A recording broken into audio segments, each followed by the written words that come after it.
Welcome to another weekly portfolio update video.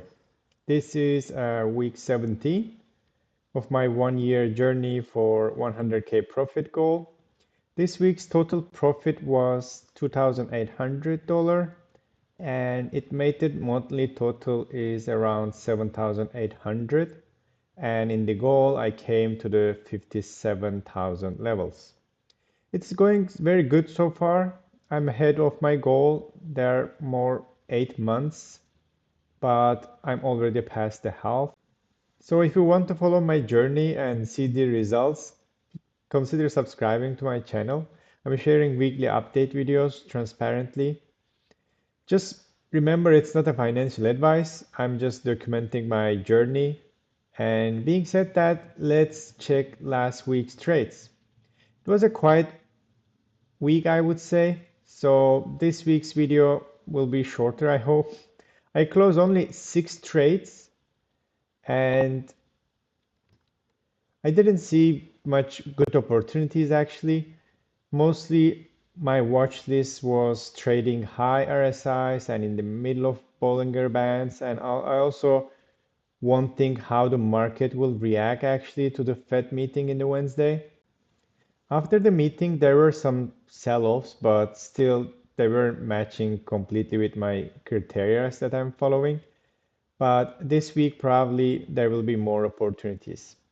So let me show you what trades I opened and closed this week. Well, before going, I want to mention about here, I have a expiring soon trade here, expiring on 19 December. I had a Google ratio spread, and I have 2 trades here. The current price is just past the strike price, and this is also a pass, but I have still like a few weeks here and a month here for the expiration. So, but I will try to follow them closely. So here, my this week's trades, I will click here. And as you can see, I had 8 trades and I closed 6 of them. Here there are 4 credit spreads, 1 long call, and 1 diagonal spread. So let's start with the Palantir. I had a long call. I opened on the market drop. I think it was November 13. I will click here to see the chart. And I exit from the trade on December 8th. And it was a very profitable trade. I profit $2,000 with a 14% ROI.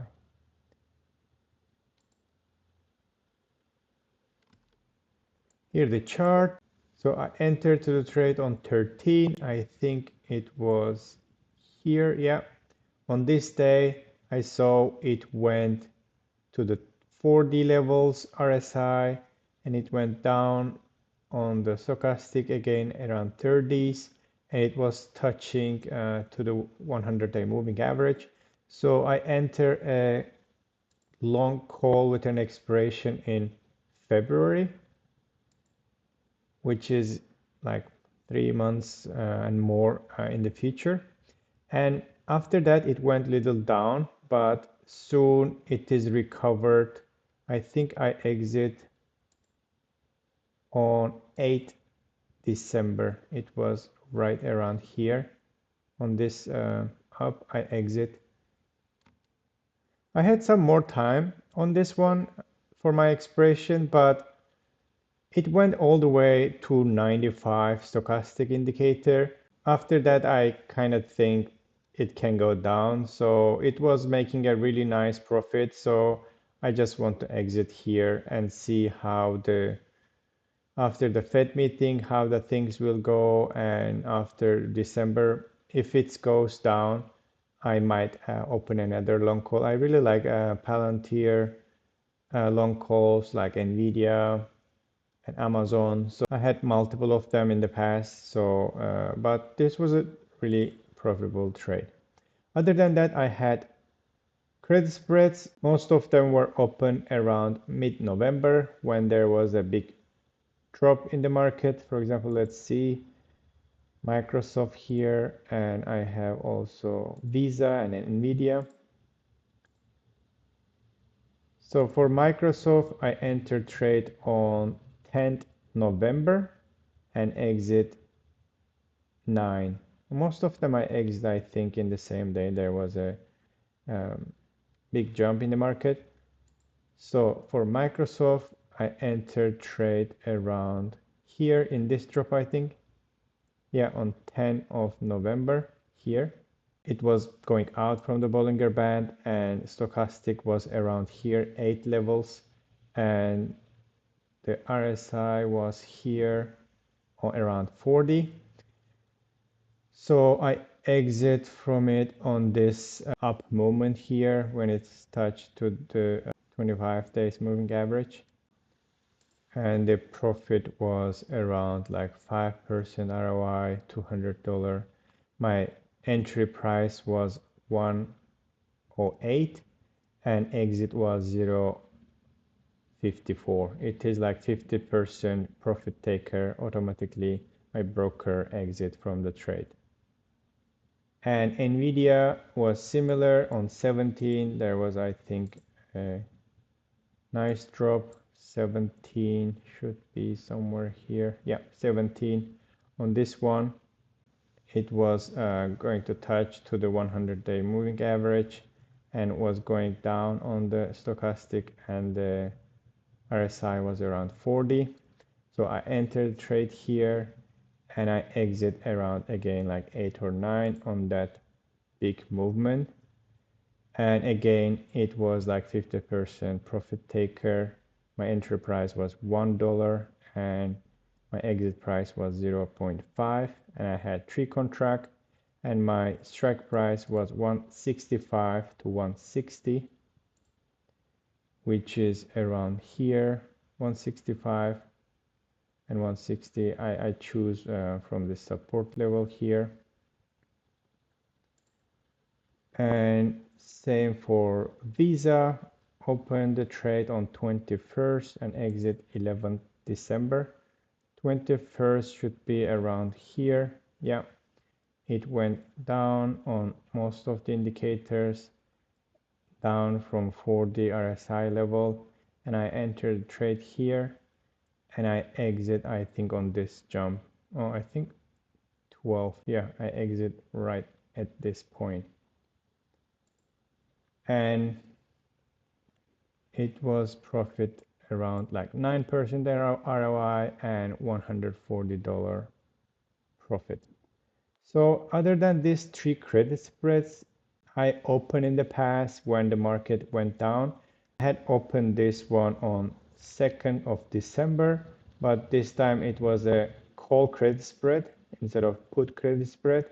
So let's check that quickly. So I open on 2nd and exit on 9th. And it's a 1-week trade.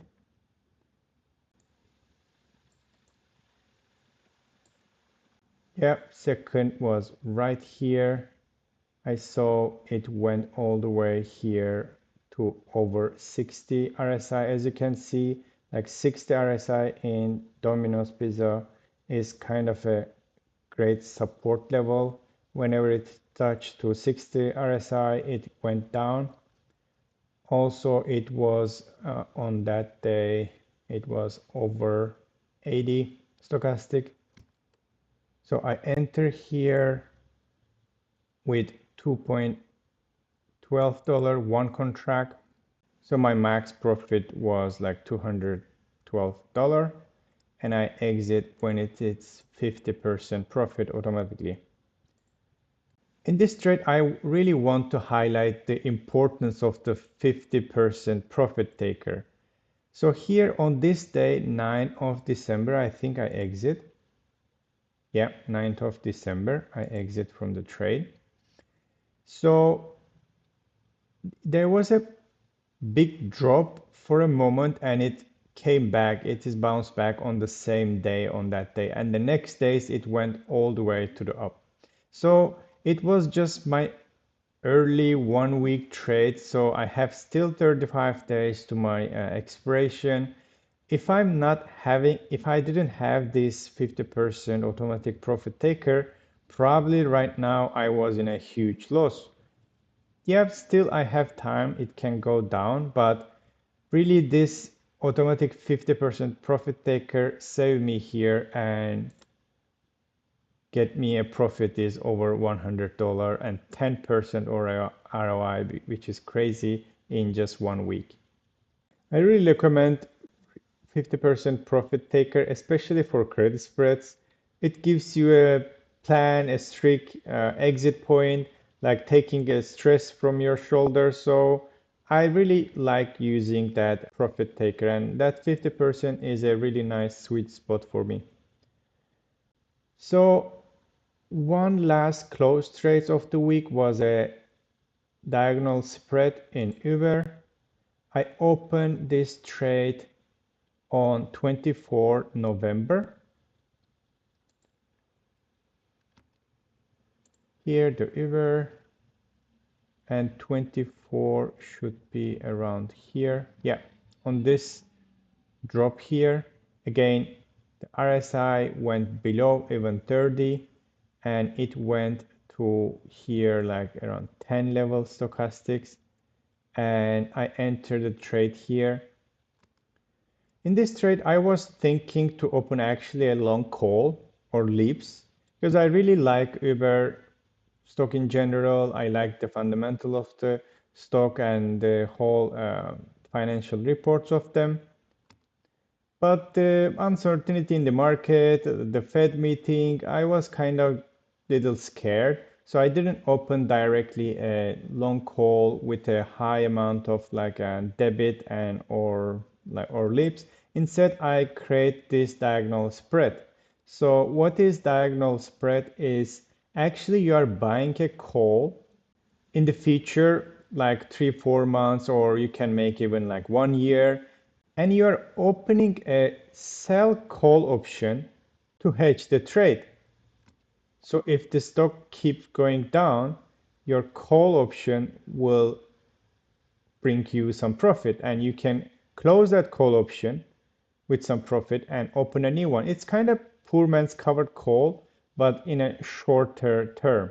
For example, in this one, I opened the long call around like 3 months in the future expiration, and my short call was only 1 month expiration. On December 8th, there was this big up movement here.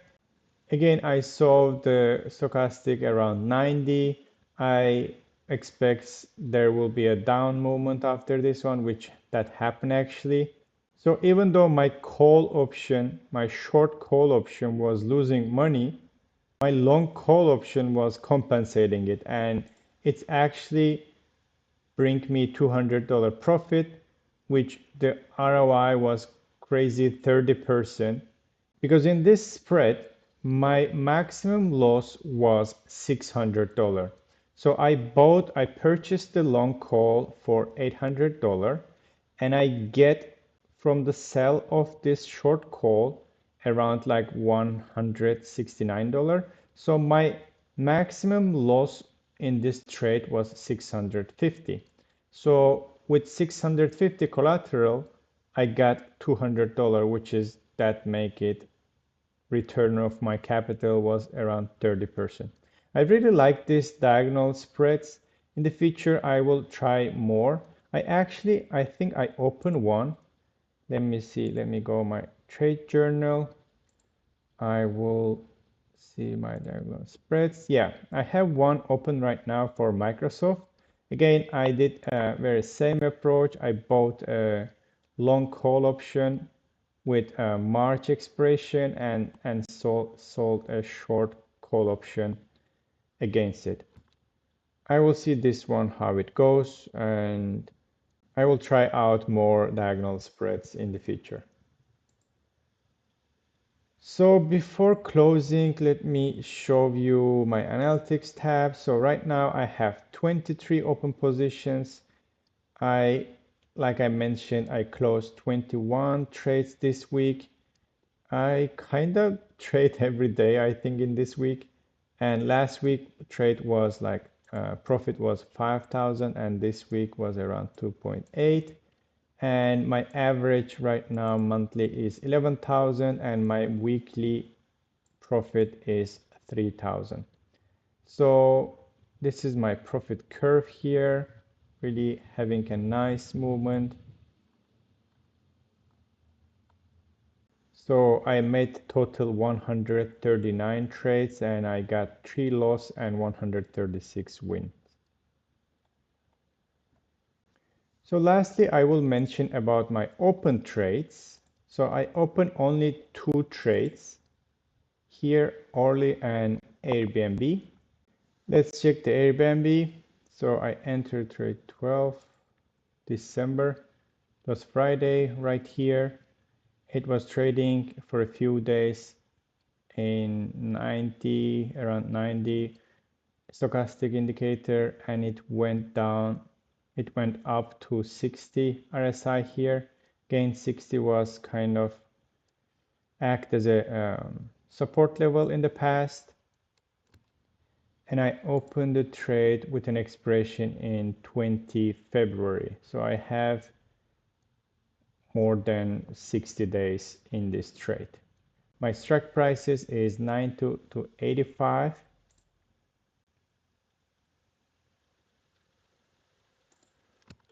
My strike prices is 140, 145. So here I put my strike prices in this range here. So I'm expecting Airbnb will have some down movements and I will take my 50% profit before it is going above 140 level. Other trade was Orly and I entered the trade 11 on Thursday. So 11 was right here. Yeah, on Thursday. It was down from 200-day moving average. The stochastic was around 10 and RSI went below 30 levels. So I have again like more than 30 days. So I'm expecting little bounce back on the stochastic and the RSI. And my aim is again like 50% profit taker. Lastly, I want to show my watch list, which helps me to find these trades. So here in my watch list, I have here 47 stocks in my watch list. So I have here this button update indicators. I'm just clicking and it shows me which one is in the upper Bollinger Band, which one is like below for the RSI. Immediately I'm seeing every indicator I'm following.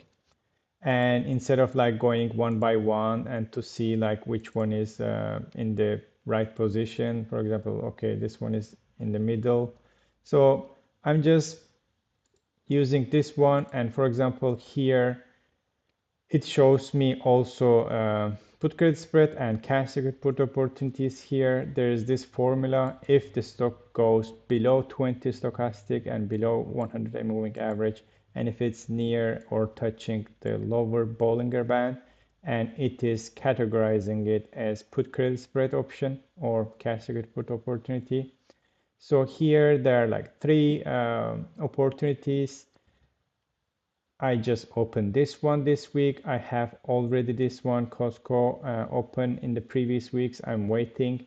And this one actually I'm following. So I might open this one next week. I was just waiting a little bit cool down in the Fed results. Actually, it went really nicely down to the 30 RSI levels. And it's starting a bounce back here. So I might probably open, I have here like closely following stocks. So probably in this week, I might thinking open a put credit spreads on this one. So it's really helping for me to follow them. Or call credit spread opportunities. Again, like I'm following this one. So I open an Airbnb one here and I'm following most of them closely in my list here. There's this like Bank of America. I'm just waiting a little bit more in this one to go to 70 RSI levels because 70 is kind of more support level for Bank of America. So I'm just following it, and as soon as it's reach out to 70, I will consider opening a call credit spreads on this one. So if you're interested with this platform, it is completely free, and the link in my description, in my bio, or in the description of this video, I have a walkthrough video about this tool. You can watch that video as well to how to open an account here, how you can upload your trades and start following them and start using these all tabs here, analysis and like earning calendar I have here. You can see what earnings calendars is coming, like it is up to date every day. It is getting updated with the news. So that was all from this week. Hope you enjoyed the video, and if you get any value from this video, please consider liking the video. It really helps the channel. So thank you for watching again, and see you next week.